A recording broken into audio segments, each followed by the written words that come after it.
Okay, so this is the second video. Hello, everyone. This is Beefcakes13, and this will continue on with Sci-fan.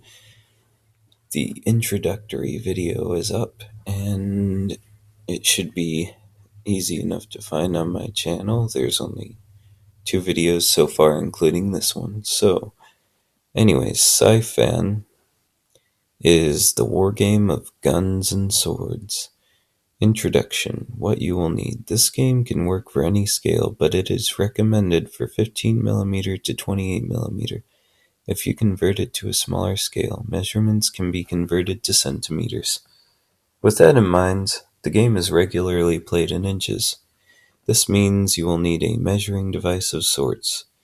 You will also need a surface to play on. The surface may be a small coffee table, a large 8x4 board of wood, or anywhere else that is generally flat. You will also need six-sided dice.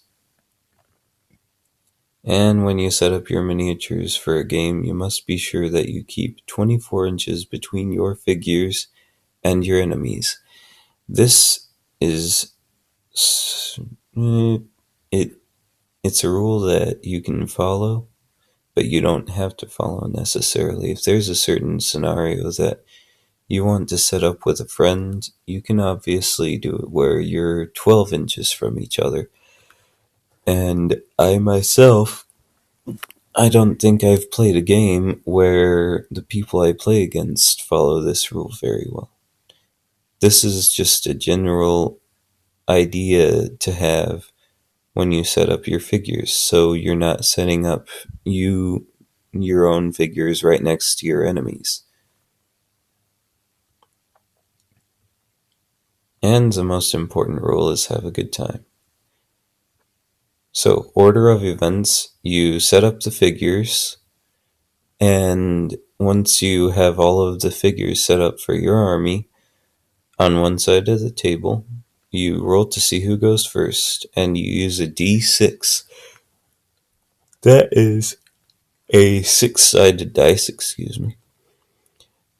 And essentially, whoever sets up all of their figures first gets a +1 to this roll. That means if you roll a 6, then that's on the d6, then that's a 7. If you roll a 5, that's a 6. If you roll a 1, that's a 2. If there are 3 or more players, then you may play clockwise after the person who rolled the highest. And that's generally how most board games are as well. I've seen plenty where they tell you that, and you follow the turn order until the agreed victory conditions have been met by one player. That means if you're looking to kill the enemy general, the first person to kill the other person's general wins. If that's the whole objective of the scenario. Now, essentially, within a turn, you have the movement phase, which is where you move any figures you want to, on your own side that is, up to the distance that it shows. For instance, a brute guard from the lizardman list has a move characteristic of 4. That means it may move up to 4 inches in any direction. Then there's the shooting a magic phase. Sorry about that. Let's see. Late night.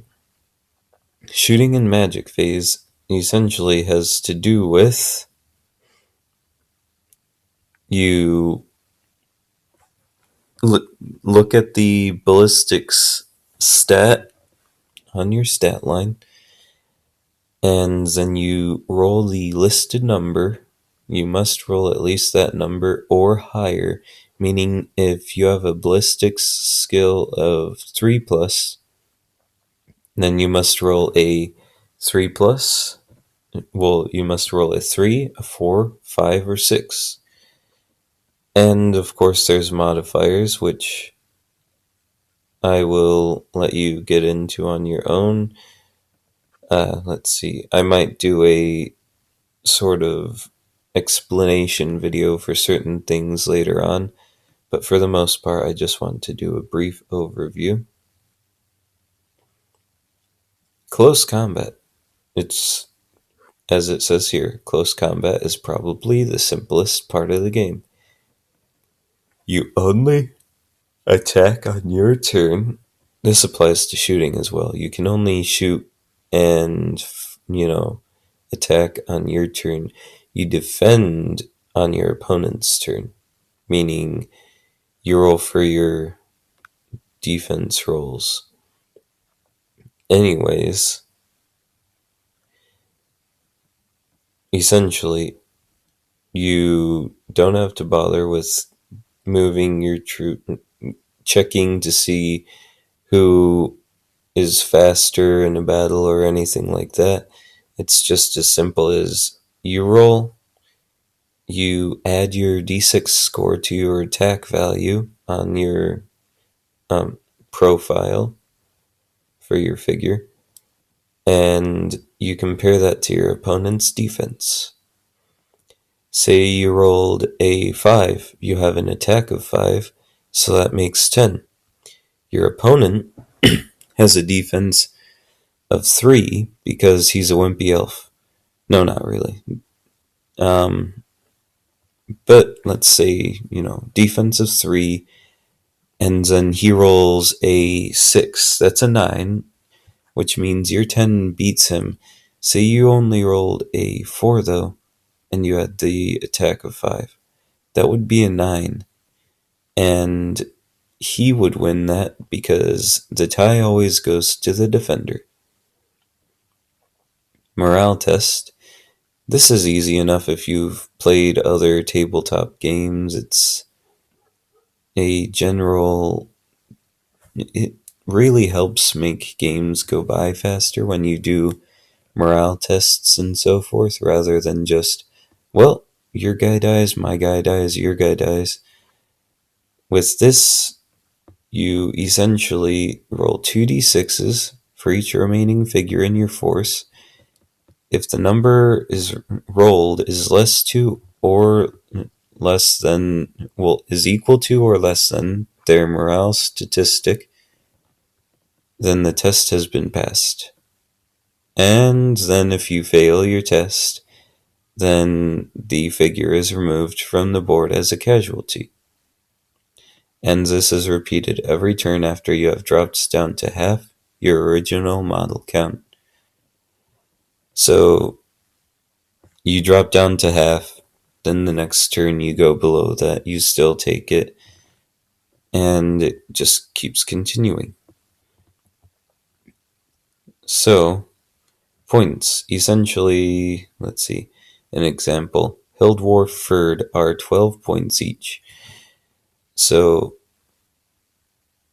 essentially, with points, that is how you determine how you figure out how many points you're going to play with. So you want to do a set total of 500, then you need to make sure that you stay within that 500. So a Hildwarf for 12 points each.